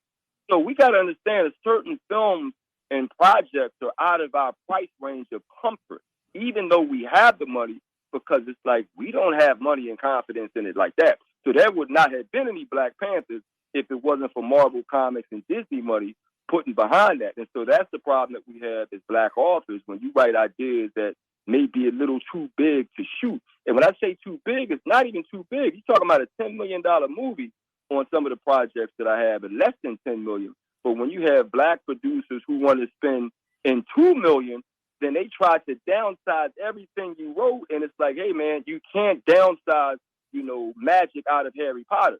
If you can't do magic, then you can't do Harry Potter. You see what I'm talking about? So you are so right. Yeah, so you have to basically downsize your writing for black film, because if you go into black finances, they're going to be like, nah, man, I'm not putting my money behind an $8 million film. You got to be, and I'm like, $8 million. The average white film is $50 million. I'm talking about regular stories where no car crashes, no blow ups. Just paying for white talent will cost you $50 million. You know, so we're still behind the eight ball when we start talking about prices. And then you look at the Fish Out of Water projects. If you look at both of our big stars, Kevin Hart and Will Smith has been in a lot of movies where he's the only black man and the main star. And Kevin Hart looked at that same project where he's the only black man and the main star. So when you do that, you just pay the main star. Everybody else gets whatever, and then the director gets whatever, and then they bank on that main star, Will Smith, Kevin Hart. And then that becomes what they call the golden goose egg. But when you start talking about developing a story, a black story, and you don't have a star that's going to bring everybody to it, the story has to do it. Oh, we get real nervous about doing that. And so that's been the issue. You know, in fact, a lot of the books that we had, Oprah Winfrey was putting her capital behind it. When she did, now she has her own network, so she doesn't do movies like she used to. But yeah, that's been a real issue, getting the finances for, you know, next level developed black film. I find that so interesting because well, first of all, there's so much about us that is of interest, so much about us that is interesting, and we spend money in cinema. I mean, look at Black Panther alone. You know, separate and apart from us. You're talking about going to see the movie. Yes. Yeah. So I'm sorry. Let me make the connection. Yeah, I'm sorry because I did not explain that well. So right, because we spend money. So it just shocks me that, you know, we can't find the money to make more of movies for us. You know, well, we're doing them now, but even when you bring that up, right? You're talking about going to the movies, black cinema. When I go to Atlanta and talk to black folks now, they say, oh, man, people don't go to the movies like that now. It's about television. It's about the network. It's about Hulu. It's about, you know what I mean? Those kind of things, Amazon, you know, so that's because, again, it's less expensive and it's less risky to put it on the network and then tell people to go to the network where you didn't have to spend as much than to advertise and push for them to go to the movie. But my whole thing is, if you got a quality story, and you want to tell it in a quality way, then you want it to stand out. You want them to be extra for yours. And so I'm competitive. So it's like, yeah, I want a higher level of film where they go to the movies and feel good about it. So it's not you and your date sitting on the couch eating popcorn. You're going out where you get dressed up and get fancy, because that's what women really want to do. If a guy told you, you want me to just come over your house, or you come over my house, or you want to go out, most women will say, I want to go out. Let's go to Red Lobster and go to the movie. You know what I mean? So now it sounds like that whole idea of people don't want to go out anymore. People don't want to go to the movies. That whole idea sounds cheap. It really does. Because I have yet to meet a young woman that says she don't want to go out and get some dinner and go to a movie, because now you get a chance to go out, to be out there, dressed up. It's a different feeling when you get asked out as opposed to somebody saying, come over my house and watch the movie. You know what I mean? That sounds like a jump off. You know what I mean? You know what I mean? You know? No, there's truth to that. See, and I'm a movie buff. I'm a movie fanatic. So I love going. I love the whole experience, though. I love going to the theater. I love the whole thing. I want my popcorn. I want to sit in my seat. Yeah. That's it. You know, that's the whole thing. Laughing with a whole crowd of people. Yeah. Unless you got surround sound system in your house, you're not going to hear and feel the movie the way you are in these daggone theaters. They are advancing these theaters every single year. They're getting bigger and better and better definition. You don't have that in your house. You don't have that on your cell phone. No. And so it's funny when I hear that argument, because that argument is cheap. It's a cheap argument. As soon as they say, oh, people don't want to go to the movies, they don't want to go to the movies for bad films, right? But there's truth to that. Yeah, they want to go to the movies for good films. So your film has to be a good film that makes them want to go to the movie. Yeah, and so I feel that way about my project. You know what I mean? So it's just about getting a chance to prove it. You know, that's a good point you made. I never thought about. So when I tell you, it's real for me. Like when I tell you, I am a movie buff. I am a movie buff. I want to go to the theater, have my popcorn. I want the whole experience of being in the theater. I want the whole social experience of seeing Right. it with other people. And now, like you said, they're building these theaters up. I'm the person that looks for, the prime theater that has the seats that move when I Let am me tell that you something. person. I'm gonna tell you a quick story. When I saw the Best Man with Mars Chestnut and that whole great black cast. Mm-hmm. I was on tour. I was on tour in Detroit, and I went to the suburb of it was packed with black. I'm talking about wall to wall, and I felt great to be in there with all the people from Detroit. And that's the difference when you go to the movies and everybody's there from another city, so now I can see how they talk and how they dress, where they going. But you don't get that just sitting in your house. No, you don't. Every time I go to another city, I always go to the movies where all the people are, so you can experience those people. I've done it in Hawaii. I've done it down in Jamaica. I've done it in Dubai, in the Middle East. I did it in London, Canada. Every time I go, because you want to feel how the people watch and feel things. That is life. That is living. And so I always think about movies being theatrical and a release, and you feeling excited enough to go pay money with your girlfriend and friends to go watch the movie, excited with everybody else. Yep. Well, that's what it is for me because I've got different friends that I go see different things with. I am that person. I am seriously that person. That's interesting. And as much as I know it to be true, when you talk about, movies transitioning now to the networks, Netflix and Hulu and all of that. Right. It's so interesting that I didn't even think about that because I am such a movie buff, but you're right. You are so right. Everything now is on a network. I can't imagine what that must be, for yourself, for you, Right. who Right. you look forward to. Everything is downside. It's just imagine Yes. like, if we're driving cars, right, man. I might drive my car from Charlotte to Philadelphia, on Thursday. That's a 9-hour ride, right? And Mhm. when you get on the highway, you can do 70, 80, 90 sometimes, Mhm. Imagine if you had a car that could do 150, but you can't go further than 40 miles. What's the use in it? Like, so now it's like, sometimes when you create these big ideas and you want these big sound systems, you want that big feeling, but then they tell you, well, we're not going to put money into that. So, you get all those big ideas out your head. It's going to be a movie where people sit on the couch and watch it. You know what I mean? And it makes you feel less excited for it. Like, wow. You know what I mean? And so now if you notice, the comic book movies are winning now. It's the Marvel. Nobody complains about it. I just saw the Fast and the Furious 10. And so now it's like the only movies you can put in theaters are these off-the-wall, special effects movies, science fiction, but you can't go to see a regular comedy. You can't go to see a regular black one. You know what I mean? So now I'm like, okay, now we're saying that the theaters are only for these $100 million movies, but you can't go see a $10 million, dollar good movie at the theater. So then I started asking black people, because it was black people saying this a lot. I said, oh, we don't go to. I said, okay, watch this. I said, what if we had no black movies in the theaters anymore because we don't have those $100 million movies, right? Mm-hmm. And all our black movies on TV, and then every time we went to the movies, it's white movies again. Would y'all be satisfied with that? And I ask black people all this because they keep talking this television stuff, right? So I said, all right, what if we had all our movies on TV and none of the movies that you want to see has black people in it when you go to the theaters? Would you be satisfied with that? And then that made a whole lot of black people think like, I probably wouldn't be. So I said, stop beating down on it. Every one of our movies ain't just for television.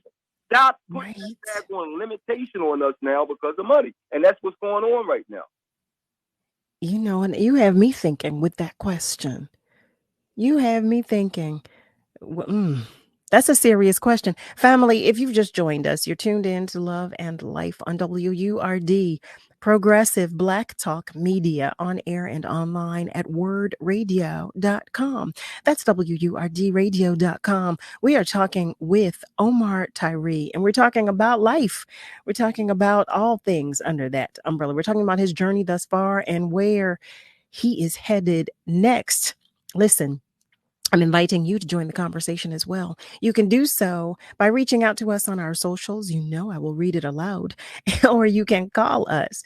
You can call us by dialing 215-634-8065. Or you can call us toll free at 1-866-361-0900. What we're going to do right now, though, is take a short commercial break, but we will be right back. So stay with us.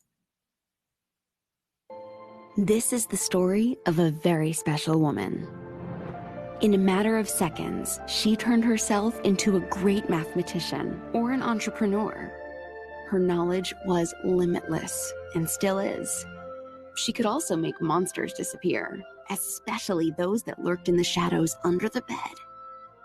Once, this woman put back together a teenage girl's broken heart, which had been shattered in 1,000 pieces. Just by giving her a bear hug. She masqueraded as a regular person at work, but as a superhero at home. Everyone knows her as Gabriella. I still call her Mom. Your hero needs you now, and AARP is here to help. Find the care guides you need to help, complete with tips and resources at aarp.org/caregiving. A public service announcement brought to you by AARP and the Ad Council. In honor of our 20th anniversary, WURD presents a new podcast archiving our history and the history of our beloved city. Vintage Word Season 1 is a weekly journey into the Word archives, reconnecting with classic shows and beloved hosts. That's Vintage Word, this Sunday at 11 a.m., only on WURD, Progressive Black Talk Media. More than 80 million Americans depend on AM radio for their news, weather, sports, and a community connection. It's the backbone of the emergency alert system. It's critical that we keep AM radio in cars because when cell and internet services are down, this free emergency service could be your only lifeline. Text AM to 52886 and tell Congress we need AM radio in cars. Message and data rates may apply. You may receive up to 4 messages a month, and you may text STOP to stop. This message furnished by the National Association of Broadcasters. Join Word Radio on Monday, May 29th, as we honor those who died while serving in the U.S. military and celebrate the unofficial start of the summer season. The Memorial Day mixtape features mixes from DJ Lisa Love, DJ Tactics, DJ Fatine Dancer of Kindred the Family Soul, DJ 007, and DJ Mike City. Tune in from 7 a.m. until 9 p.m. for a musical celebration you can grill to and chill to. That's the Memorial Day mixtape, Monday, May 29th from 7 a.m. till 9 p.m.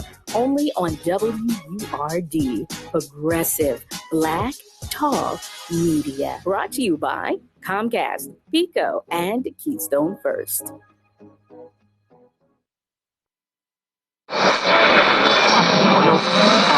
What is love? You're listening to Love and Life on WURD, Progressive Black Talk Media. I think I know what love is.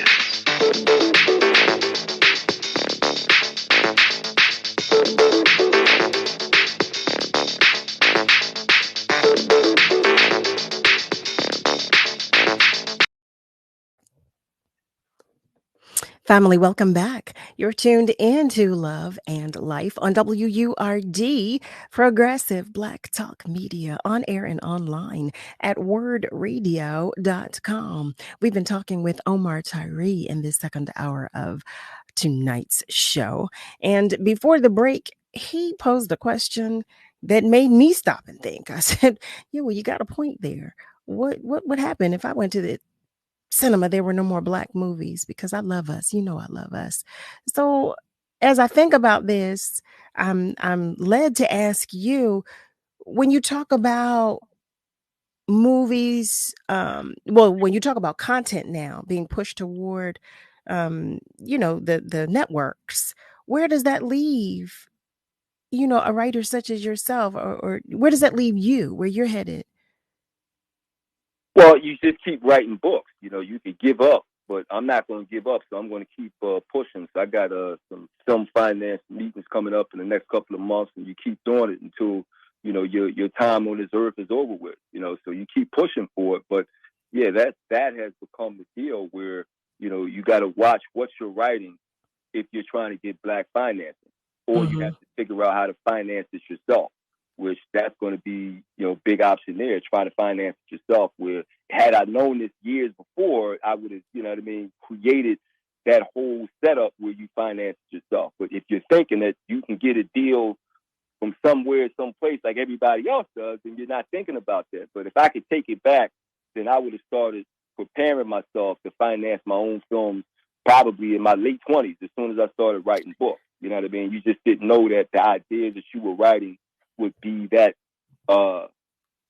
complicated to reproduce. Like, let me give you a perfect example of what I mean here. I'm in Atlanta again. I'm talking to black producers and filmmakers, and they were telling me, okay, Omar, give us one of your books that are less complicated to make. You know what I mean? I'm like, I haven't really written a lot of books that are less complicated, because when I'm writing, I'm thinking of big ideas. Watch how this works.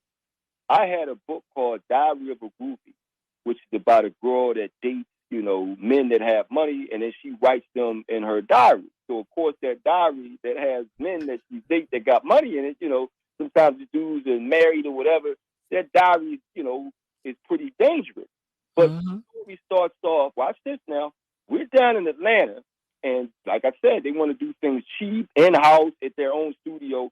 My book starts at the MGM Grand at a big fight in Las Vegas, where you come outside and you're on the strip. Why did I write it that way? Because I'm writing big ideas. Now, black people go to boxing events all the time. And when you see black people at boxing events, they're wearing their best outfits. They ordered a limo. They spent a whole lot of money. So that's a money event. You can't shoot that event down. No, you at the MGM Grand in Las Vegas. So as soon as I said that, he was like, oh, that's too expensive to do. Oh, wow. Out the window immediately, because they don't want to do that. So it's like, it's amazing. So you have to write these small ideas to deal with a small budget, because if you write big ideas, they're immediately like, oh, we can't do that. Wow. So when you say that, you're talking about going to a movie. Well, I'm now, I know you'll correct me if I'm wrong, so give me a pass, but help me out with this. You're going to work with a movie house, or you're looking for financing? Do you look for financing at movie houses, or how does that work? Where do you look for financing? Well, they have guys that are regular investors, and then they have film finance guys, which they want the whole film already set up. And what I found out was, here we go with black people again, a lot of times they want to come in and save a movie that's already in production. So they want you to already be there. Like, you imagine, like, you building a house and you run out of money, and then you get it. And this is what happens with that. When you already halfway done building a house, you get desperate. And so then a person comes in and says, I help build your house, but I want 70% of your house. And you're like, get the hell out of here. I'm not giving you 70. Okay, well, just going to sit there then. So now you're like, I'm almost done. So this is the other game they play. You already got the film rolling. They won't look for people like that, because now they can swoop in with their money and say, all right, we want half it. Knowing that they didn't do none of that bottom work. They didn't do none of the work. And so it becomes a daggone money game, not an art game. They just want their money. And the more you deal with them, the more people tell you, look, dude, they don't care nothing about your art. They just want to make their money. And so that becomes the problem with it, where they don't care about the quality of what. And I tell them, I said, look, dude, if you give them quality, they will give you more money. What part of that don't you understand? And they're like, nah. And then they want to buy actors too. Who do you have in it? I said, well, if I go after Kevin Hart, it's going to make the movie go up. Kevin Hart will want his buddy. And then he might want his own people, and who's going to want that money. So every time you want to lock in these names, it's going to cost you more. Right. So if you already nervous about paying for a film that's a low budget, and you want me to put names in it so you can get your money back, that's going to cost you more. And so it just becomes this crazy. I look at it around, I say, how does anybody get this? So you have to find people to say, you know what, I'm going to go all in. I like what this movie is. Let's just go ahead and do it. Then once you get the first film done and it's successful, then you go right back to that same, producer and finance. Say, we got that one done. Let's do another one. So it's just about getting that first opportunity, that first film, that first end. And since I wasn't in the game of Hollywood and hanging around those guys, you know what I mean? Sometimes they don't know you, and they rather deal with people they know, with people cheaper, the easier Sure. film, easier project. And so that's how you get in. You do the easy projects first. But here's my problem, right? Watch this. Since I have 20 books and they know some of the titles and what the numbers did, what happens is I'll offer something that's less. I say, look, let's do this film because it's less expensive. I know you don't want to spend $6 and $8 and $10 million.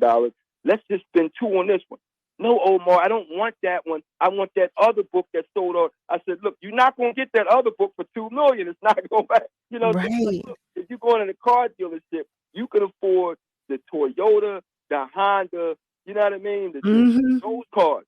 Do not ask about the Jaguar and the Mercedes because that's going to bring. Do not ask about the Rolls-Royce Phantom. That's really good. But that's what happens. They see the Rolls-Royce Phantom and they know they only have Honda money. But then they start telling you, well, let's take the wheels off the Rolls-Royce. Let's take the. Well, it's not a Rolls-Royce anymore. Right. Right. And that becomes the problem. It's Oh funny. my goodness. It sounds like a vicious cycle. Oh, it will make your head spin around. The same thing, I'm going to tell you, Sister Soldier has a book called The Coldest Winter Ever. Right? Yep, I read it. Here's the issue that Sister Soldier has with Hollywood, right? A simple issue. That book takes place in New York City, right? Sister Soldier and I have spent a lot of time in New York City. As soon as you say New York City, finances say that's too expensive. And I'm like, dude, we have seen millions of movies shot in New York. We see television shows, Law and Order shot in New York all the time. Why can't we shoot our movie? Oh, that's too, because they're not thinking about our movies having that quality and shooting. So they will not shoot Sister Soldier's movie in New York. Therefore, Sister Soldier's like, no, I don't want you shooting in Canada, trying to make it look like New York. That's corny. That's corny. Same deal for me. If I got a Philadelphia movie, now you're going to try to take that to Atlanta. There is no place in Atlanta that looks like Philadelphia. This is now true. You're going to try to create Philadelphia, right? And when you try to create Philadelphia, guess what happens? Now you can only shoot your movie on one block. Philadelphians don't stay on one block. That's particularly if you're talking about the 80s. We walking around everywhere. We going downtown, uptown, across town. So I'm like, ain't nowhere in the world you're going to shoot one movie because you're trying to build a set that looks like this. It just becomes ridiculous.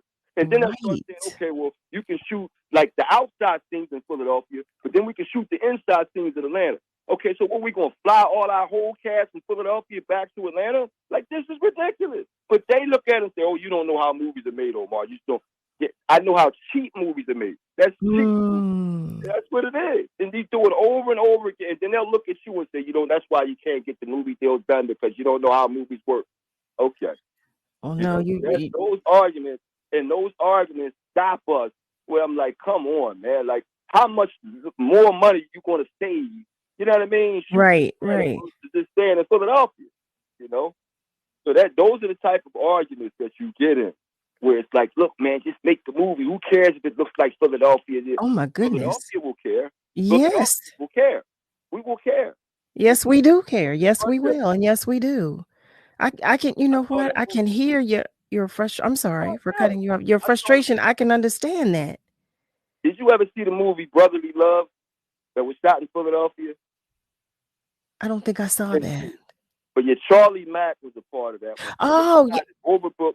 Yeah, they shot at Overbrook High School. They shot around Overbrook High. They shot all in West Philly. And you notice, but this is West Philly. So I'm watching like, yo, this is it. So you feel it. You get more into it. You help to promote it. You will promote the film. All Philadelphians will help promote a film that they know is shot in Philadelphia and it's a good film. And you put them in there as extra. Now they become part of the marketing. But if you do that in Atlanta and we know that this ain't Philadelphia, then you lose that marketing because now they're like, oh, they ain't shooting this film. It was an all right movie, but now they have that. They're not going to push it and promote it like that. So now you just lost that, what they call word of mouth. And we sell a lot of books, word of mouth. You now lost your word of mouth power, which gives content legs.